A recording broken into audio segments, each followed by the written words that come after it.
They stripped my title and called it a restructure. They forgot I held the blueprint for everything they celebrated. Now, I'm not just walking away, I'm walking over them. Every ignored contribution became fuel for something bigger. If you're not happy, here's the doors, write this.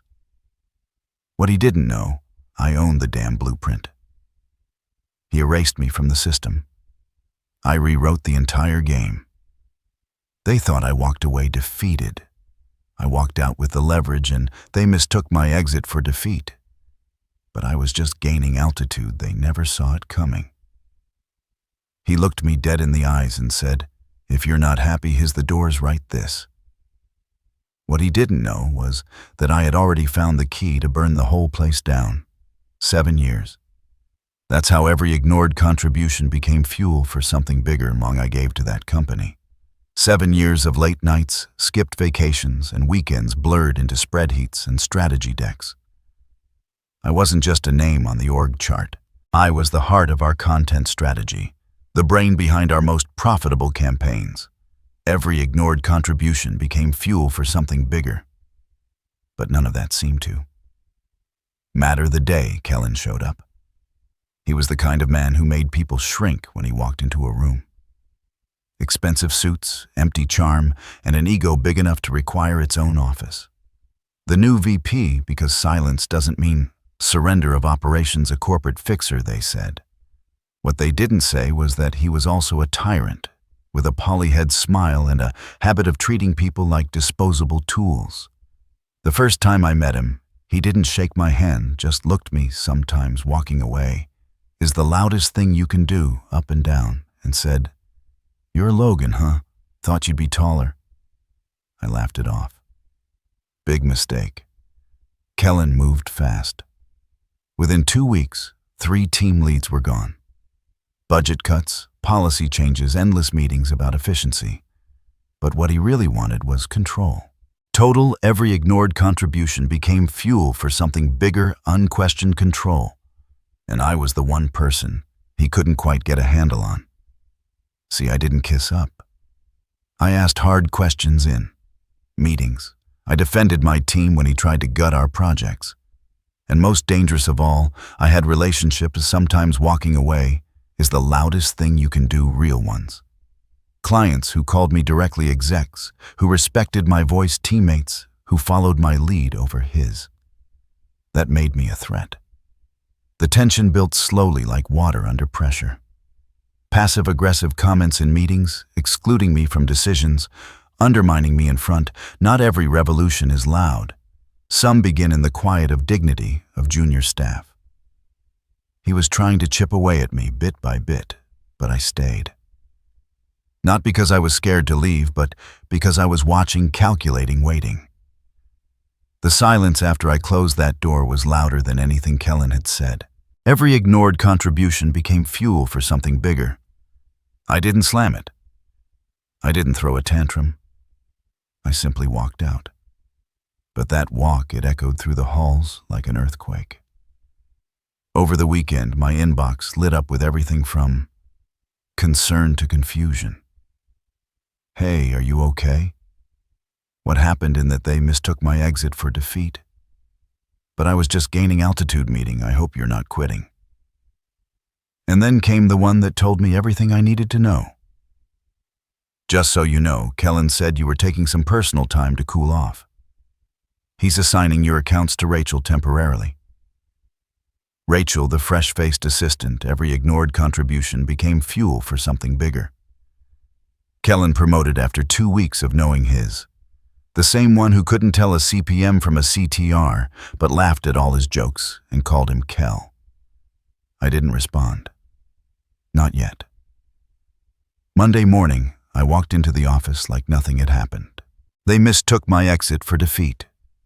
But I was just gaining altitude, not for long-term drama, just long enough to observe. Kellen avoided eye contact. Rachel had already moved into my desk. My access to the campaign dashboard revoked, my calendar cleared. No meetings, no responsibilities, no one said it out. Loud, but I had been quietly, sometimes walking away, is the loudest thing you can do. erased. And still no official word, no meeting with HR, no email from Kellen. Just silence, like they were waiting for me to give up, to slink away quietly. But I don't slink. Instead, I sat down in the back conference room with my personal I didn't fight fire with fire. I built something fireproof laptop and watched them play their game. Kellen strutted past the glass walls like he'd won. Rachel gave me awkward little half smiles like he felt bad, but not bad enough to stop taking credit for my work. I stayed this all week, made it because silence doesn't mean surrender my temporary office. Each day someone else stopped by. A coworker, a client contact, even a member of the exec team. Are you leaving? Do you need help? What really happened in this? I told them the truth calmly, clearly. No drama, just facts. And in doing so, I did. Something Kellen never could. I made people think. That Friday, Kellen called me into his office. Finally, he leaned back in his chair, all faux confidence and crocodile charm. Look, Logan, you've had a good run, but things are changing. Maybe it's time you moved on. I just looked at him and said, you're right. I have had a good run, but I don't move on. I move forward.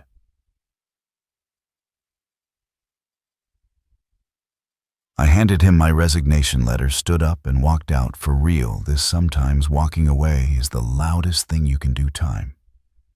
But this time, I didn't walk away with nothing. I walked out with a plan, and when I came back, they wouldn't see it coming.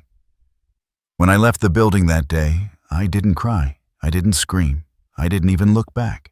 But they mistook my exit for defeat. But I was just gaining altitude in my head. I wasn't walking out. I was drawing the blueprint for Kellen's downfall. Let them think I was defeated. Let them believe. They'd won. That was the best part of all this. They had no idea what I still held in my hands. Some exits are planned, others are precision strikes. You see, while Kellen had been busy playing power games and cutting budgets, I had been building something real, something he couldn't touch. Years ago, I spearheaded the development of a proprietary content performance tool we called Pulse Track. It analyzed engagement patterns across platforms. I didn't fight fire with fire. I built something fireproof, optimized timing, tone, and distribution strategy. It was revolutionary for us. Our campaigns had outperformed competitors by 40% the year it launched. But his is the thing, the legal team never bothered to file the IP under the company. It was registered under my name. I created it on my own time. I maintained it. I improved it, and I never signed over ownership. They used it, relied on it, bragged about it in sales, meetings, and now they were still using it without me. That was their first mistake. Not every revolution is loud. Some begin in the quiet of dignity. Second mistake was underestimating how many allies I still had. Quiet ones, people who hadn't forgotten how I carried the team through brutal deadlines, how I pulled off million-dollar campaigns while others coasted. By Monday, I was already in touch with 3 former clients' brands. I didn't fight fire with fire. I built something fireproof that had personally requested me for years. When they heard I'd left, they weren't pleased. Wait, you're available now. Do you still have access to Pulsar? Would you be open to consulting for us directly? Yes. Yes. And hell yes. I wasn't going to create. I didn't fight fire with fire. I built something fireproof, a new company, just to compete with them. That would have been too obvious, too slow. No, I was going to pull the rug out from under them, one client at a time. By Friday, I had set up a clean LLC, designed a brand. I didn't fight fire with fire. I built something fireproof and built a landing page for my consulting services. Simple, sleek, targeted, directly at the same type of clients my old company served. And his is the best part. Every piece of data I used to fine-tune my strategy came from Pulse Track. My Pulse Track, a tool they were still using illegally. I gave them 1 week. 1 week of silence. 1 week to come to their senses. 1 week to realize they couldn't run my system without me. They didn't. Instead, Kellen doubled down. I heard from someone inside, because silence doesn't mean surrender, that he'd told the board I had no claim to anything, that I'd stormed off like a child, and that my exit was the best thing to happen to the company in years. It was like watching someone set their own house on fire, and sometimes walking away is the loudest thing you can do, then blame the wind. So I made my first move. I sent a cease and desist letter to their legal department. Formal, precise. It outlined the ownership of Pulsar, the patent filings, and the licensing terms they had never honored. I gave them 72 hours. Sometimes walking away is the loudest thing you can do to shut down their use of the system or face a lawsuit. No response. Instead, they stripped my name from every project I'd ever worked on, deleted mentions of me on the company's site.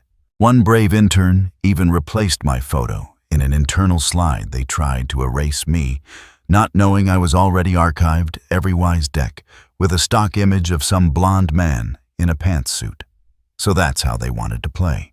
Fine. That weekend, I recorded a private walkthrough of PulseTrack's inner workings, showing how it had been designed, how the company had used it. Not every revolution is loud. Some begin in the quiet of dignity without license, and how their current use violated multiple clauses in the Software Copyright Act. I uploaded the video to a secure link watermarked with timestamps. Then I shared it with 2 people. A journalist I trusted at Digital Insider Weekly, who'd once interviewed me. Every ignored contribution became fuel for something bigger on emerging analytics tech.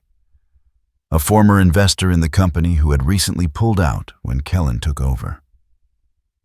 The journalist messaged me back within hours. "Holy hell, this is huge. I want to run this. Can you go on record?" "Not yet," I told, because silence doesn't mean surrender his. "Soon." The investor didn't reply. But the next morning, I got word from someone inside. An emergency board meeting had been scheduled for Monday. Suddenly, Kellen wasn't smiling so much anymore, but we were just getting started. The cease and desist letter was sent some begin in the quiet of dignity at 9:02 a.m. sharp. It was professional, calm, precise. It outlined exactly how PulseTrack, my proprietary system, had been registered under my name, how the company had continued using it after my departure, and how they had no legal license to do so. I gave them 72 hours to respond before I filed a formal lawsuit. Then I waited. At first, I expected panic, a call from legal, a frantic message from the board, even just a passive-aggressive reply from Kellen. But instead, this was nothing, just silence, because silence doesn't mean surrender, until on the 3rd day, I received an email. Cold, legal, dismissive. After internal review, we find no evidence of intellectual property infringement. This matter is considered resolved. We wish you the best in your future endeavors. It was a calculated slap in the face. Some begin in the quiet of dignity. No apology, no explanation, just arrogance wrapped in corporate language. I sat in my apartment rereading that sentence over and over. I could feel the fury building in my chest, but I didn't let it show. Not yet. They wanted me to lash out too, because silence doesn't mean surrender, look irrational. That's what men like Kellen counted on. A man who finally loses it, so they could dismiss everything else he'd said. Instead, I poured myself a glass of water. Then I opened my laptop. It was time to escalate. I sent everything to, because silence doesn't mean surrender. A journalist I trusted, someone who'd interviewed me years ago when PulseTrack first launched. Along with the code comparisons, I included my patents, the original design notes, and Jenna's evidence. The email thread where Kellen instructed his team to recreate my work. The Zoom some begin in the quiet of dignity call clip where he laughed and said he walked away. No one's going to dig into it. The journalist didn't even wait 24 hours. The next morning, his article hit Digital Insider Weekly with the headline, "Ex-employee accuses media firm of IP theft, and they mistook my exit for defeat, but I was just gaining altitude, he brought receipts." It spread like wildfire. Screenshots, snippets of code, internal memos. My name trended across LinkedIn, Reddit, Twitter. Colleagues messaged me privately expressing shock and support. Some even began resharing the article, saying they'd always known something was off. But not everyone was on my side. The trolls came fast. "He's just bitter. If he really owned it, why wait this long? Another emotional meltdown over nothing." And worse, Kellen responded. He posted a polyhead statement on his LinkedIn page. "In times of success, people will try to sometimes walking away is the loudest thing you can do, tear you down. We stand by our work and the amazing team who helped build it. Integrity always wins." The post racked up hundreds of likes in hours. His followers called him graceful stoic, a real leader. And just like that, the story began they tried to erase me, not knowing I was already archived, every wise slip away. The media moved on. The backlash started to feel louder than the facts. I found myself wondering, had I miscalculated? Had I lost? One night, I sat alone in my apartment staring at the whiteboard where my strategy was laid out. I had the truth, the proof, the power. But still, it felt like nothing had changed until I got a message. No name, just a number. One line. "I used to work for them. I have something you need to see." Attached screenshots of invoices, emails, and sometimes walking away is the loudest thing you can do, devlogs. They had paid a third-party developer to clone Pulse Track months before I left. Jenna wasn't the only one. They had built a shadow project under a different name, hoping to pass it off as their own from the start. My hands trembled. Every ignored contribution became fuel for something bigger slightly as I opened each file. Kellen hadn't just lied. He'd planned the theft long before I ever challenged him in that conference room. I took a deep breath. They wanted to play dirty. They were about to learn what it really meant to be some exits are planned. Others are precision strikes, outmaneuvered because I wasn't falling apart. I was just getting into position. Then came that meeting, a Friday afternoon, all hands. Kellen on stage spouting off another hollow vision for the company. I raised a hand, questioned a new policy that would kill one of some begin, in the quiet of dignity, our most successful campaigns. His jaw tightened. He didn't like that. He didn't answer my question. He didn't even look at the slides. He just stared straight at me and said, "If you're not happy, here's the door, is right this." Silence. Everyone turned toward sometimes walking away is the loudest thing you can do, me waiting to see if I'd shrink or stand. I smiled, stood up, picked up my notebook, and walked out of the room without saying a word. But what Kellen didn't realize was that I wasn't walking away. I was just stepping back long enough to aim. The conference hall was buzzing with anticipation. The NYC Creators Conference was the biggest annual gathering in our industry. An event where ideas were born, reputations were made, and occasionally masks were ripped off. I had been booked months ago to speak on the topic of innovation through ethics, ironically poetic considering what I was about to do. The night before, I barely slept. I rehearsed my speech a dozen times, refining every slide, every word, every pause. But I also prepared for something else. The possibility that some exits are planned, others are precision strikes. This would blow up in my face, that no one would care, that I'd be dismissed again as emotional, overreacting, bitter. But when I arrived at the venue that morning, something in the air felt different. The chatter was sharper. The looks were curious. Word they tried to erase me, not knowing I was already archived. Everywise had already spread that I was going to address the Pulse Track scandal publicly for the first time. I was the last speaker before lunch. The room was packed not just with tech professionals, but media reps, investors, even a few corporate board members I recognized. And this sitting in the back row like a shadow in a suit was Kellen. He wasn't scheduled to speak. He wasn't even listed as an attendee, but he was his. He wanted to see how far I'd go.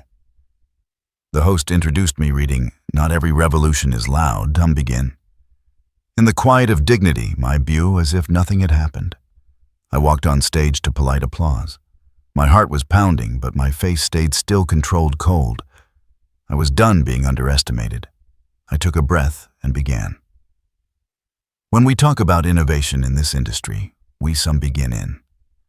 The quiet of dignity often talk about disruption, speed, efficiency. But rarely do we talk about integrity, about ownership, about what happens when ideas are taken not by accident, but by design. The room quieted.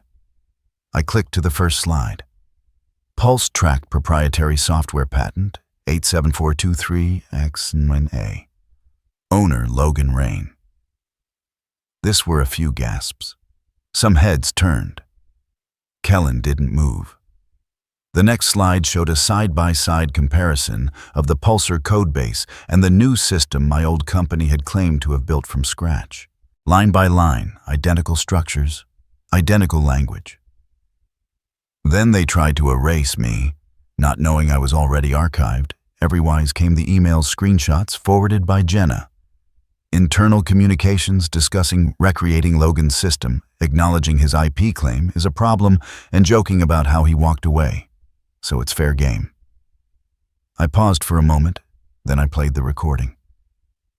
We just need something not. Every revolution is loud, some begin in the quiet of dignity, close enough to what he had. No one's going to dig into it. He walked away. Kellen's voice, clear, arrogant, unmistakable. The audience froze. Some whispered. Some stared at their phones, no doubt already tweeting. A man in the second row covered his mouth. I scanned the crowd. Kellen was no longer in his seat. I continued, my voice even. I left that company with nothing but my dignity and a system I had created from the ground up. I gave them a chance to make it right. They mistook my exit for defeat. But I was just gaining altitude instead, to erase me. But you can't erase code. You can't erase patents. And you damn sure can't erase the truth. Thunderous applause erupted. This time it wasn't polite, it was visceral. After I left the stage, everything moved fast. The clip of my speech, every ignored contribution, became fuel for something bigger hit. Social media before I even made it to the green room. Within an hour, it was trending on LinkedIn, Twitter, and Reddit. Industry influencers reposted it with captions like, "This is what corporate accountability looks like. He didn't just burn the bridge he built. Some exits are planned, others are precision strikes, a better one." By the afternoon, Forbes Tech ran a feature. Whistleblower exposes corporate theft. VP implicated in Pulse Track scandal. Major outlets followed. Wired, Fast Company, even TechCrunch. The emails, the code, the recording, undeniable. Kellen wasn't just unethical. He was reckless. But it didn't stop this. An anonymous source from the company leaked internal Slack messages showing how Kellen had intentionally pushed out employees who questioned his decisions. He called one man too emotional to lead another dead weight. One of those women had been with the company. Some exits are planned. Others are precision strikes for over a decade. The board couldn't ignore it any longer. 2 days later, a press release hit the wire. Kellen Rhee has been terminated, effective immediately. The company is launching an internal review and has entered into a licensing agreement with the original developer. Some exits are planned, others are precision strikes of Pulse Track. My name was included in the final paragraph, not as a footnote, as a force. That same day, my inbox exploded. Former clients wanted to work with me. Former colleagues wanted to join me. University programs asked if I'd come speak to Sometimes Walking Away is the loudest thing you can do their students about ethics and innovation. And then a notification from LinkedIn, a connection request from Kellen. No message, just the request. I stared at it for a full minute, then closed the app. He would not get the satisfaction of a response. But not every revolution is loud. Some begin in the quiet of dignity. Wasn't angry. I wasn't even proud. I was focused. Because this wasn't about revenge anymore. This was about reclaiming space, about reminding every man, every underestimated, overworked, overlooked professional that silence is not the only option. Sometimes walking away isn't surrender. Sometimes it's strategy. And some exits are planned. Others are precision strikes. When you come back, you don't knock on the door again. You blow the whole damn building wide open. Kellen's fall was not sudden. It was slow, public, and exquisitely painful. In the days following my conference speech, the headlines didn't stop. What began as an expose on IP theft snowballed into a larger conversation about toxic leadership, abuse of power, and systemic erasure of women's contributions in tech. Former employees began speaking up on LinkedIn, on podcasts, in anonymous Twitter threads. They told stories of Kellen's manipulation, how he'd sometimes walking away is the loudest thing you can do, taken credit for others' work, pushed out team leads under the guise of streamlining, and created a culture of fear masked by corporate jargon. One post from a former junior strategist hit over 1 million views in 2 days. He once told me, "You're smart sometimes. Walking away is the loudest thing you can do, but not leadership smart." I believed him until now. Thank you, Logan. By the end of the week, 3 major clients had severed ties with the company, citing ethics concerns and reputational risk. Their PR team scrambled, but every statement they released was instantly dissected and mocked. And then came the final blow. Jenna, with legal backing, filed an official whistleblower complaint, alleging that Kellen not only ordered his to clone Pulse Track, but pressured his to delete files and retroactively sign NDAs to cover it up. He had emails they tried to erase me, not knowing he was already archived, every wise timestamps, even a voicemail he left his saying, "Just make it disappear. No one needs to know." The board had no choice. Within 24 hours, Kellen was terminated, effective immediately. The company issued a short statement citing serious breaches of conduct. No apology, no sometimes walking away is the loudest thing you can do mention of me by name.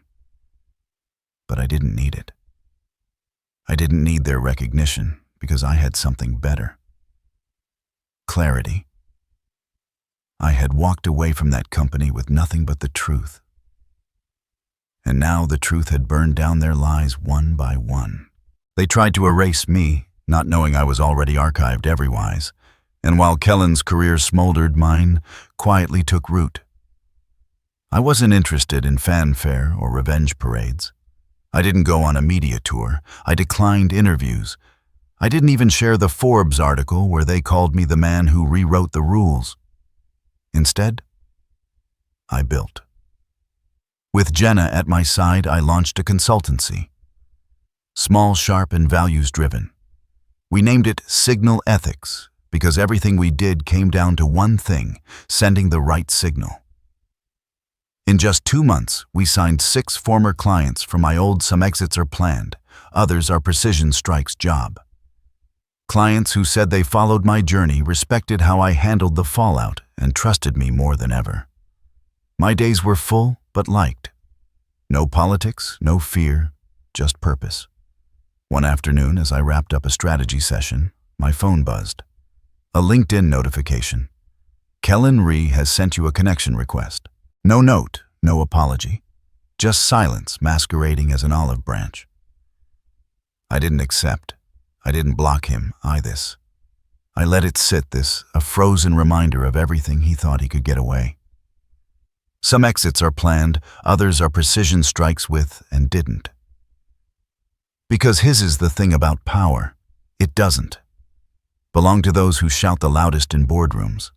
It belongs to those who walk away from the fire and come back with the match. 6 months later, I received a curious invitation. It was for the annual Ethics and Innovation Gala, a black tie event hosted by a national tech organization, a celebration of integrity, transparency, and leadership in the digital age. I almost deleted it out of habit. But then I saw the subject line. "You've been every ignored contribution became fuel for something bigger nominated for the Rising Integrity Award." I blinked. I hadn't even known this was such an award, and I certainly hadn't campaigned for one. But someone had submitted my name, and somehow the story had traveled far beyond the tech circles I used to occupy. Some exits are planned, others are precision strikes. I accepted the invitation not out of vanity, but out of quiet defiance. 6 months ago, I'd been erased. Now I was being called to the stage. The night of the gala, I wore a simple black dress, no designer label, no PR handler, just sometimes walking away is the loudest thing you can do, me standing tall. Jenna came with me, of course. He wore a white pantsuit and the calm confidence of someone who had finally stepped into his power. The ballroom was filled with industry leaders, journalists, policymakers, founders.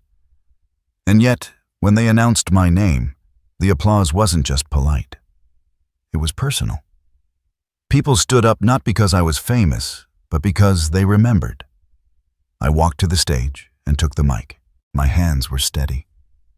I never set out to be the face of anything. They tried to erase me. Not knowing I was already archived, Everywise began.